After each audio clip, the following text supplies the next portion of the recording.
जी वारिस पठान जी, वारिस पठान जी, आपको सवाल अच्छा अच्छा, आपको किस स्टाइल से पसंद है? तीन तरह के अप्रोच होते हैं मेरे। करके बात करो, अच्छा लगता है, एक देखिए, इंसाफ की बात करते हैं। हाँ, तो आपको कैसे, आपकी मरम्मत कैसे करूं? आप कैसा चाहेंगे? आप डर के भाग मत जाओ।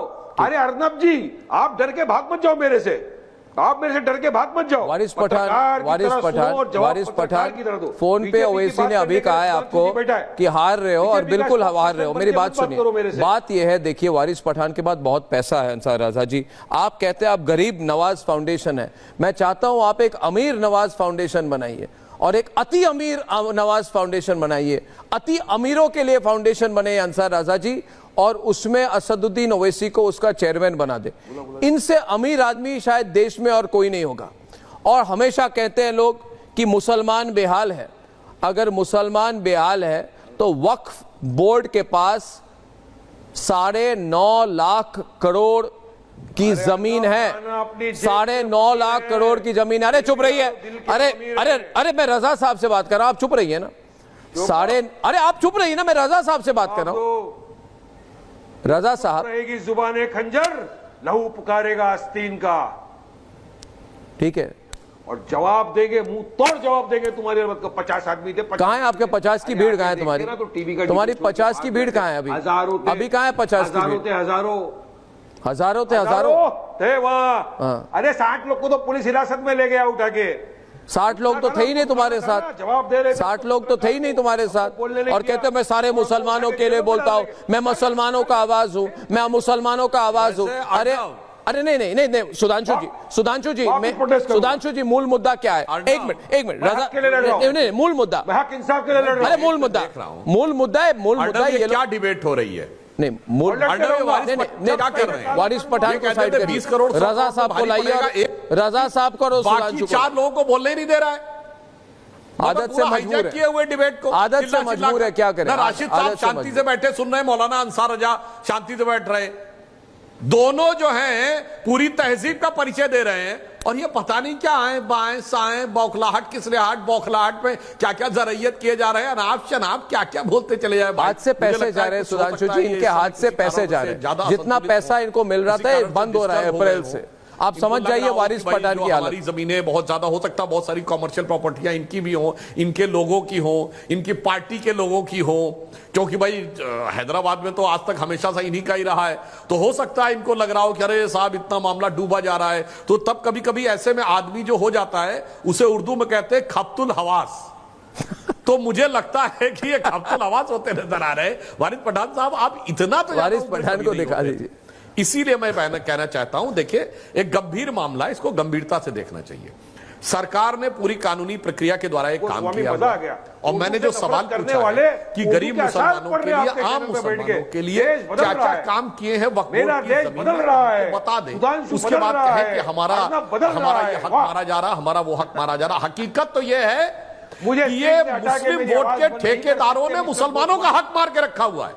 मैं चैलेंज करके कह रहा हूं, मुसलमानों का हक मारकर मुस्लिम वोट के ठेकेदारों ने रखा हुआ है, और वो आज भी कह रहे हैं कि मेरे पीछे खड़े रहो, मैं तुम्हारा ठेकेदार हूं, मैं जहां तुमको बांध दूंगा वहां बांधना। मैं कहूंगा कांग्रेस को वोट दो तो कांग्रेस को वोट देना, सपा को वोट दूं कहूंगा सपा को वोट देना, मैं कहूंगा ममता बनर्जी को वोट दो तो ममता बनर्जी को वोट देना। और उसके बाद गरीबों गुरबत मुफलिसों मजलूमियत में खड़े रहना, फिर जब मैं आवाज दूं तो निकलना और वोट देके चले जाना। वरना ये बता दें कि मुसलमानों की तरक्की के लिए कौन से 4 काम किए हैं इतनी बड़ी जमीन के साथ, जो पूरी दुनिया में सबसे अमीर वक्फ बोर्ड है। पूरी दुनिया में, भारत में नहीं, शायद पूरी दुनिया में वक्फ बोर्ड भी छोड़ दीजिए, किसी प्राइवेट इंस्टीट्यूशन के पास दुनिया में इतनी बड़ी लैंड नहीं है जितने भारत के वक्फ बोर्ड के पास है। देखिए, मुझे बता दो भाई।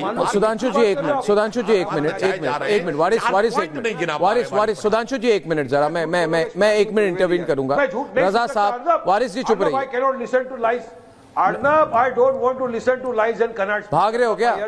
भाग रहे हो? I don't want to listen to lies and भाग रहे हो क्या? ना झूठ बोलेंगे, भाग रहे हो? ना झूठ बोलेंगे, भाग रहे हो? एक बार सच बोल दो सुधांशु त्रिवेदी। अरे भागता कौन है? भगा देता हूं।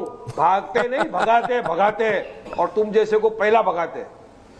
भगाएंगे भगाएंगे। तुम जैसे का सवाल मतलब क्या, जवाब हिंदुओं दो, की बात सवाल कर रहे हो? जवाब। तुम जैसों का मतलब क्या? सुधांशु त्रिवेदी जी ये कह रहे तुम जैसा, यानी कि हिंदुओं को भगाएंगे ये लोग। जमीन क्यों छीनना वारिस चाहते हो? पठान कह रहे हैं भारत से हिंदुओं को हटाएंगे, तुम जैसों को हटाएंगे। तुम जैसा क्या?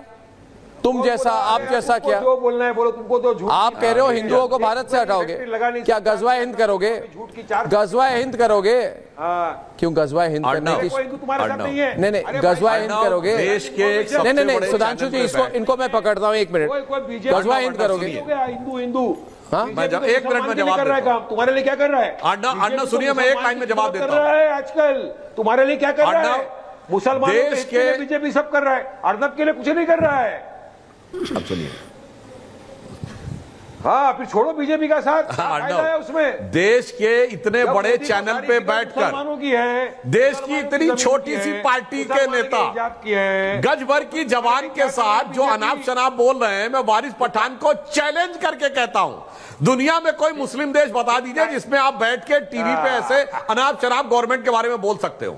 मैं चैलेंज करके पूछ रहा हूं, अम्मा मियां क्या बात करते हैं, मतलब कहना नहीं चाहिए। मतलब दो सीटें नहीं है जिस पार्टी की, इसे कहते हैं कि जिसमें पानी कम होता है तली में उबाल जल्दी। सुधांशु जी मेरे को एक्चुअली वक्त से ज्यादा मतलब नहीं है, मेरी बात सुनिए। 1 मिनट सुधांशु जी, 1 मिनट मेरे को मैं एक बात कहना चाहता हूँ सुधांशु त्रिवेदी जी। अध जल गगरी छलकत जाए, मुझे एक हिंदी में कहावत होती है, अध जल गगरी छलकत जाए, मतलब वो आपके में दिखाई पड़ रहा है।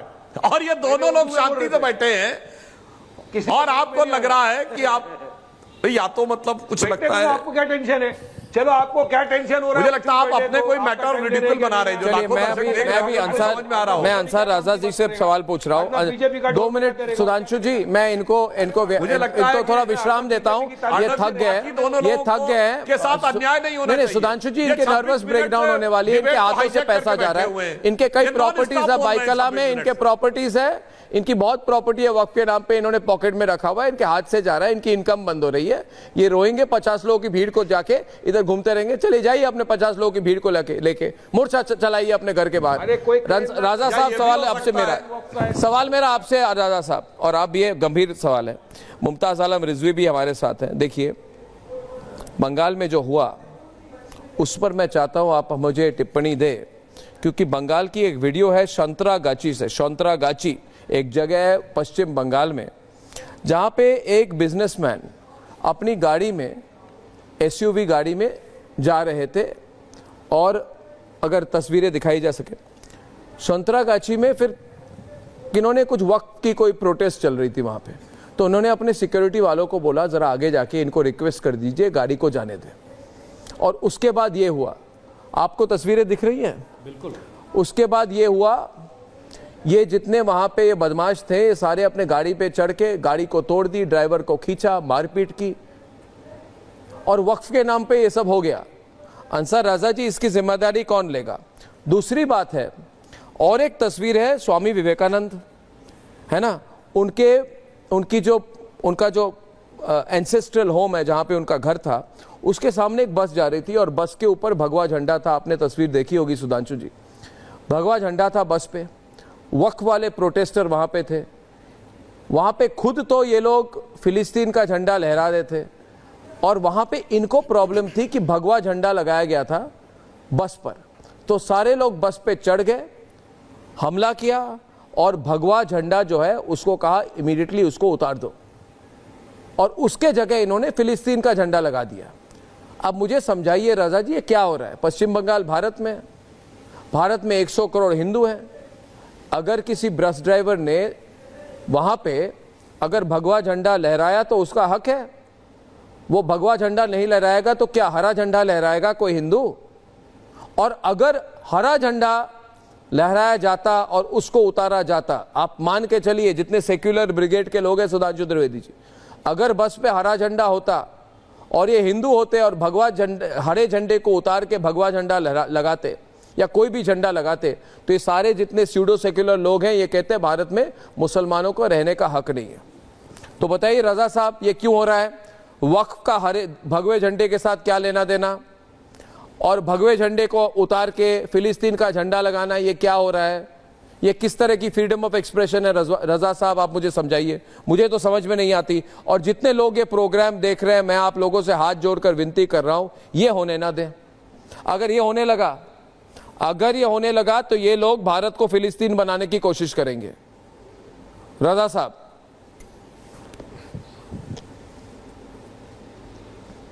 अब मुझे बोलना है अर्नब जी? जी चलिए, बड़ी मेहरबानी आपकी, नहीं, बहुत नवाजिश आपकी। देखिए, हर इंसान को हिंदुस्तान में, हमारे प्यारे भारत में कानूनी एतबार से एहतजाज करने का हक है। कानून अपने हाथ में नहीं लेना चाहिए। अपनी मांग अगर कोई बात है तो वो करनी चाहिए, और वक्फ बोर्ड पर हमारी ये मांग है कि सरकार इस कानून को वापस ले और हम कानूनी तरीके से हम उसका एहतजाज करें। और किसी को कानून हाथ में नहीं लेना चाहिए, न किसी को नुकसान पहुंचाना चाहिए, न किसी का झंडा उतारना चाहिए। आपको क्या हक है किसी का भगवा झंडा उतारने की? लेकिन जब बहराइच में एक मुसलमान के घर पर हरा झंडा था तो एक लड़के को, वो एक मिश्रा जी थे, शायद शर्मा जी थे, वो बेचारे की नाहक जान चली गई, और वो भी नहीं होना चाहिए था। लेकिन इस तरह के प्रयास नहीं होने चाहिए। आप एक बात, मुझे मालूम नहीं था, बहुत ज़माने के बाद मैं आपको देख रहा हूँ, और मैं भी बहुत ज़माने के बाद आपके चैनल पे आया हूँ। मुझे नहीं पता था कि 25-30 मिनट तक बिल्कुल आप बंदूक भरे बैठे हुए हैं, कि 25-30 मिनट तक बिल्कुल लगातार बमबारी करेंगे आप हम लोगों के ऊपर। अब एक तरफ आप खुद कह रहे हैं कि 50 लोगों की भीड़ थी, और एक तरफ आप कह रहे हैं कि हज़ारों लोगों ने गाड़ी को घेर लिया, उस पर चढ़ गए, झंडा लगा दिया, वगैरह वगैरह। वो आप समझे कि क्या सही है क्या गलत है।